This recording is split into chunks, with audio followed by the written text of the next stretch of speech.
Bonjour à tous et bienvenue sur boursicoté.com pour cette nouvelle analyse technique Forex, matières premières et crypto-monnaies avec une paire de devises euro-dollar qui s'est stabilisée sous cette zone des 1.0925. Donc on est toujours ici suite à cette impulsion sur une phase de consolidation qui se stabilise donc juste sous cette zone horizontale. Donc pour l'instant on reste ici sous l'influence de cette impulsion et donc sur une dynamique haussière, sachant qu'une rupture ici, un retour à la hausse au-dessus des 1.0925 validerait le possible retour sur l'objectif ici des 1.1060.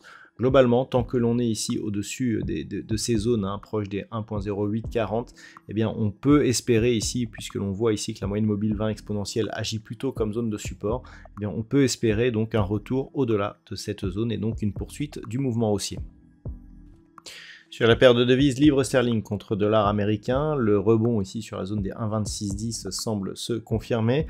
On revient et on se rapproche ici sur la zone des 1.2750, sachant qu'une rupture à la hausse ici de cette zone pourrait nous donner en perspective une poursuite du mouvement en direction de cette zone qui a été manquée de peu lors de la dernière impulsion. Donc niveau d'objectif ici à 1.2870 et donc globalement cette paire de devises reste dans une dynamique fortement haussière depuis ici son point bas et son retournement que nous avions connu durant l'année dernière et qui devait donc constituer les fondements d'une dynamique moyen terme qui est toujours en cours, puisque cette zone ici des 1.2610 avait été résistance ici sur cette phase avant de devenir support.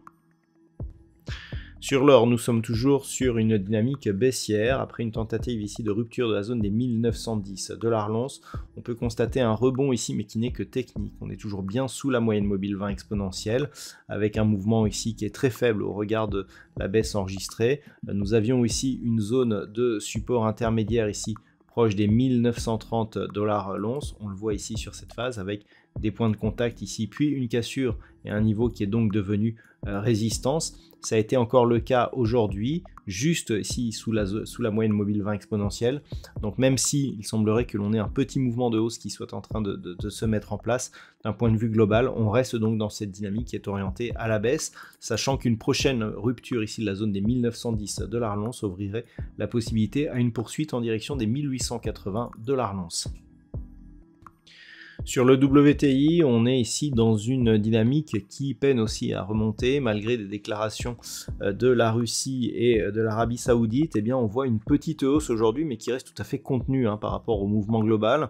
Donc on est toujours ici dans une dynamique à moyen terme qui est plutôt orientée à la baisse et dans une phase ici de neutralisation au court terme globalement, tant que l'on est entre 65, j'irais même 67 $ le baril, puisque c'est la zone de support que nous avons actuellement, et cette zone ici des 74 $ le baril. On est quasiment sur la zone médiane de ce range, au niveau ici de la moyenne mobile 20 exponentielle. Donc globalement, ça reste un petit mouvement haussier d'une tendance qui est globalement toujours orientée à la baisse. Et puis enfin sur le Bitcoin, nous sommes toujours dans un mouvement qui tarde à se confirmer. Malgré tout, on voit ici des nouvelles impulsions qui tente à donner de nouveaux plus hauts significatifs. Je rappelle que l'objectif, cette zone ici des 32 200 $ pour un Bitcoin. On a une zone ici intermédiaire, proche des 31 000 $ pour un Bitcoin. Mais l'objectif serait ici une cassure de cette zone, ce qui donnerait un gros coup de fouet à la dynamique moyen terme, puisque lorsque l'on observe ce qui s'est passé, cette zone était précédemment un support majeur avant d'avoir été cassé puis être devenue résistance. Le fait de repasser au-delà de cette zone donnerait un très fort signal donc sur l'évolution de cette crypto-monnaie. Donc c'est ce que l'on attend prochainement, mais pour l'instant il semblerait que depuis quelques jours on ait du mal à retrouver le chemin de la hausse, mais globalement, tant que l'on est ici au-dessus des 29 000 $ pour un Bitcoin, la dynamique reste haussière.